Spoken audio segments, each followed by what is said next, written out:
GMLRS rockets, and air defense missiles. Recently, the COO of Lockheed Martin said that Ukraine consumes a year's worth of production for some munitions in just 1 month. But what this means for Ukraine in the long run, how much ammunition Ukraine actually needs, why it's so difficult to increase the production rate of artillery shells, and why having more shells only solves part of the problem is not what you think.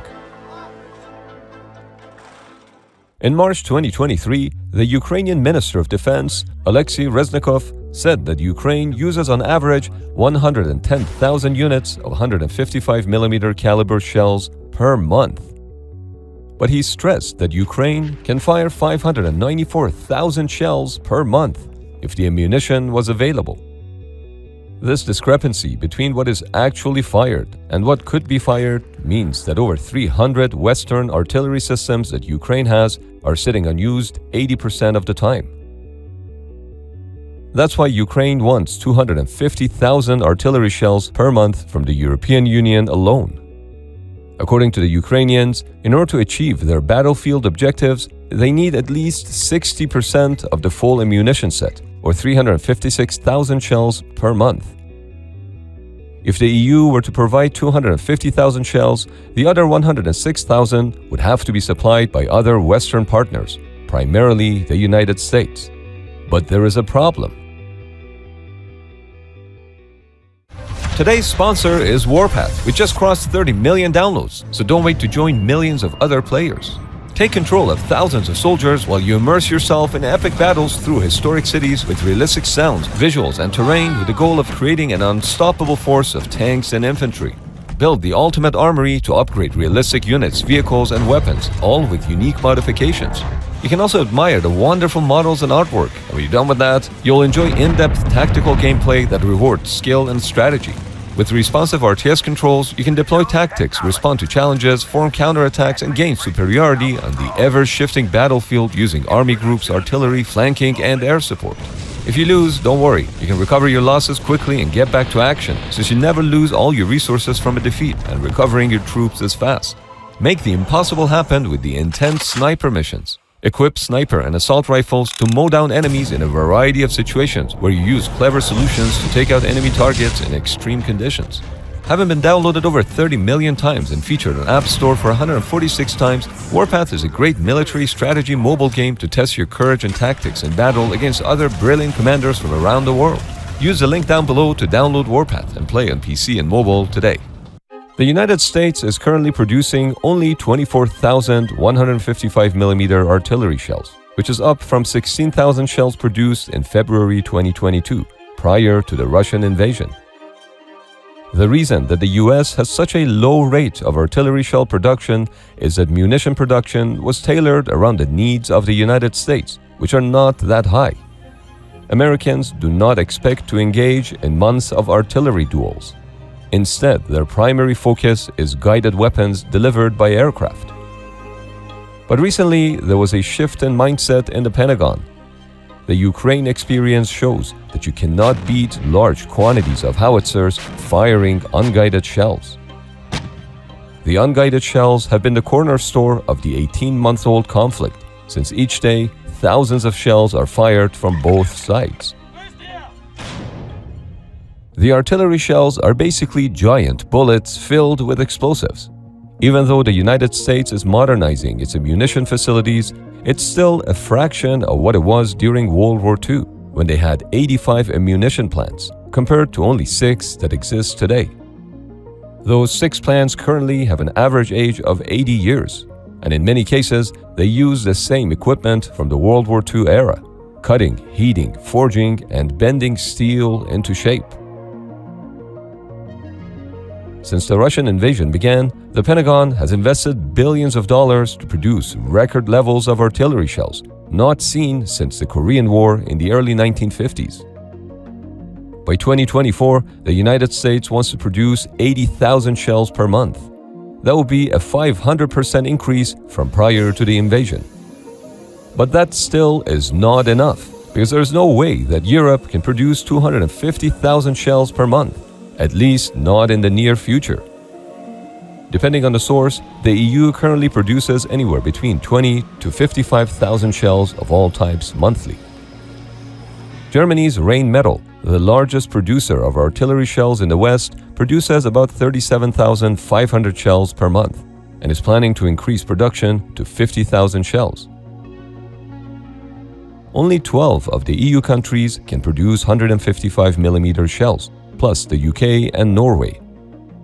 The current EU goal is to boost its artillery production to 83,000 shells per month. Combined with the American production increasing to 80,000, that would mean a monthly supply of 163,000 shells that can theoretically be sent to Ukraine. While it's a 50% boost compared to what Ukraine currently uses, it's still less than half of what Ukrainians say they need, a whopping 356,000 shells per month. And you may be wondering, is that number too much to ask? Not really. If you consider that back in 2022, Russia fired between 20 to 60,000 shells per day, which translates to 600,000 to 1.8 million shells per month. But in 2023, Russian artillery fire is down 75% because of their own supply issues. Nevertheless, by most accounts, Russia currently fires roughly 440,000 monthly rounds, at least 4 times more projectiles than Ukraine does. The exact number of artillery shells that Russia can produce per month is unknown, but Western estimates range from 20,000 shells to as high as 90,000 shells per month. According to Russian military bloggers, Russia produces 58,000 shells per month and then restores a staggering 141,000 of their old shells every month. This means that Russia can produce and restore about 6,500 shells per day, which is at least 3 times less than the 20,000 projectiles that the Russian military currently uses on a daily basis. The fact that Russian artillery fire is down compared to 2022, the news of Russia trying to buy shells from North Korea, and ordering munition factories to work around the clock all points toward Russians experiencing a shortage of shells. With consumption far exceeding production numbers, the shells could have only come from one source: stockpiles. The United States doesn't advertise the number of 155mm shells that it has in its arsenal. But what we do know is that the US has given Ukraine more than 2 million 155mm artillery rounds so far. All those projectiles came from the old stockpiles, and now they're replacing their stockpiles with newly produced shells. Judging by the news headlines, the artillery shell stockpile situation in Europe is dire. One source suggested that Germany only has 20,000 high-explosive artillery shells left. According to the NATO Secretary General, Jens Stoltenberg, the Allies so far have depleted their stocks to support Ukraine, which is unsustainable without ramping up productions of weapons. At the current rates, Ukraine is burning through ammunition a lot faster than NATO countries currently manufacture. Massive industrial bottlenecks in manufacturing artillery shells and other weapon systems have resulted in a race of logistics against Russia. So what's the bottleneck when it comes to the production of artillery munitions? The raw materials do not seem to be an area of concern, since vast stockpiles of raw materials already exist and there's plenty of steel to go around. The biggest issue in ramping up production is acquiring or building the machine tools that are needed to produce munitions. No wonder some machinery that dates back to World War II is still in use to this day. Lack of production lines is the challenge. The Western Allies have also bought whatever leftovers of Soviet-era weapons they could find on the market that include Grad artillery rockets and 152mm shells.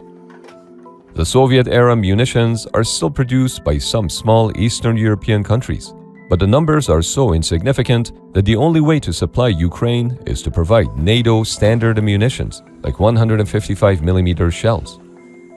For example, the most common American projectile is the M795. It weighs 103 pounds, is roughly 3 feet in length, and houses 24 pounds of explosives. It has a maximum range of 23 miles and an accuracy of 456 feet. Anyone within 150 feet of impact would likely not make it, and it could cause injuries as far as 400 feet away. Depending on its type, it could cost anywhere between $500 to $3,000 for one unguided shell. At any given time, it's estimated that about a third of Western-made artillery systems donated to Ukraine are in for repairs. This may be the reason why Ukraine is only asking for 60% of the full ammunition set. The issue is mainly the barrel, which can only fire so many rounds. As a howitzer is used, the wear and tear on its barrel reduces the range and accuracy over time. Eventually, they need to be replaced, because there is also the risk of them blowing up. Barrels cannot be changed on the battlefield. They are up to 20 feet long and weigh thousands of pounds. Instead, howitzers are frequently shipped to Poland, where they are repaired and then sent back to Ukraine. According to the manufacturer, the barrels on howitzers, such as the M777, can last up to 2,500 rounds fired. But Ukraine says that each barrel has easily lasted over 10,000 shots. The German-made Panzerhaubitze 2000 has a barrel lifespan of up to 4,500 rounds, but at least one self-propelled howitzer managed to fire over 20,000 rounds from a single barrel. Nevertheless, Ukrainians still estimate that at any given time, at least 50% of the Panzerhaubitze 2000 needs some sort of repair. It's worth noting that the life of a barrel is determined by effective full charge rounds, or EFC. If a howitzer fires with very low charges at short range, it means that many more rounds can be fired safely without the barrel blowing up. As you can see, it's not just about flowing artillery shells into Ukraine. A constant flow of new barrels is just as important, without which no shells can be fired. This means that as more shells are being sent to Ukraine, the wear and tear on the barrels would reduce the accuracy to the point that more barrels also need to be shipped in. Hitting a target with an unguided shell is difficult. You need to solve the gunnery problem, which involves solving the challenges of hitting a target with indirect fire. Or you could just use precision-guided shells like the Excalibur. The Excalibur shell relies on the GPS. The coordinates are programmed into the shell and the projectile guides itself to the target within a 6.5 feet accuracy. While it costs a whopping $100,000 per shell, it can do the job that will require between 10 and 50 unguided shells. Combine this with the limited lifespan of a barrel and the shoot-and-scoot tactic, where you fire a single shell and immediately move away to avoid counter-battery fire, and Excalibur's exuberant price is suddenly justified. But the problem is quantity. Total production of Excalibur rounds is about 1,000 per year, and only 15,000 rounds are believed to have been produced to date. As of January 2023, it is estimated that the US has sent between 3,000 to 5,200 precision-guided 155mm rounds to Ukraine. The shortage problem also applies to many other munition types. About 8,500 Javelin anti-tank missiles have been provided to Ukraine, but their annual production is only 1,000 units. When it comes to HIMARS GMLRS rockets, which cost $150,000 each, the situation is a little bit better. Currently, the United States can produce around 5,000 rockets with a surge capacity of 10,000 per year. This means that theoretically, the United States can indefinitely supply a total of 400 GMLRS rockets per month for the 30 GMLRS launchers that Ukraine has. In contrast, the ATACMS long-range ballistic missiles that can be fired from HIMARS are in short supply, since only 4,000 of them have been produced in the past 2 decades, and more than 600 have already been used. Lockheed Martin still produces 500 ATACMS per year, but all of them are shipped to overseas customers. This is why the Biden administration is reluctant to provide them to Ukraine, among other reasons. All this raises a big question. How is it possible for Ukraine to fight an enemy that has 4 times the artillery power? The answer is effective counter-battery fire. Counter-battery battle is essentially artillery destroying other artillery in order to significantly diminish the enemy's firepower. The army that prevails in counter-battery battle is usually the one that prevails on the battlefield. It does appear that Ukrainians are winning the counter-battery battle, judged alone by the amount of videos posted online compared to Russians. According to one Western count, while Ukraine suffers greater vehicle losses, when it comes to heavy artillery, for every big gun lost in Ukraine, Russia is losing 3. That figure increased to 4 big guns since the start of the counteroffensive in June 2023.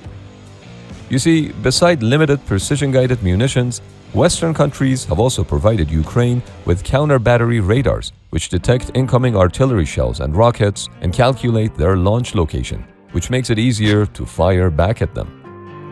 Combined with aerial drones, counter-battery radars make it very difficult for the Russians to conduct artillery fire, forcing them to shoot and scoot before Ukrainians respond with counter-battery fire. President Biden recently noted that the United States is temporarily providing Ukraine with cluster munitions until the US can increase its production of 155mm shells.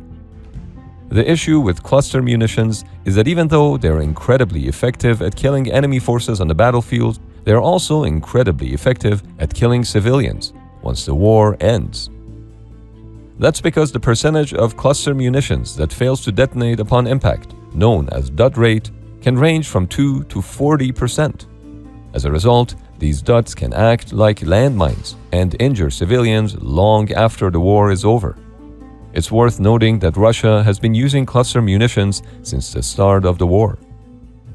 In addition, regular unguided artillery shells can also fail to detonate upon impact, which will endanger Ukrainians for years to come. By some estimations, the Soviet 152mm artillery shells failed to explode 10 to 30% of the time.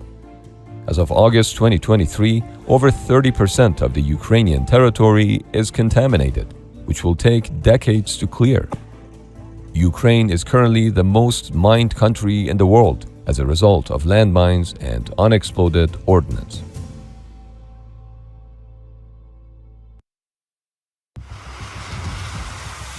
In 2021, the U.S. military budget crossed the $800 billion mark. That's more than the next 9 largest militaries combined. So it's no surprise that America, with all that money to spend, has the most expensive war machines on the planet. Take its latest aircraft carrier, which comes in at a cool $13.3 billion. It's taken so long to build that 5 years after its commissioning, the USS Ford is still not fully battle ready.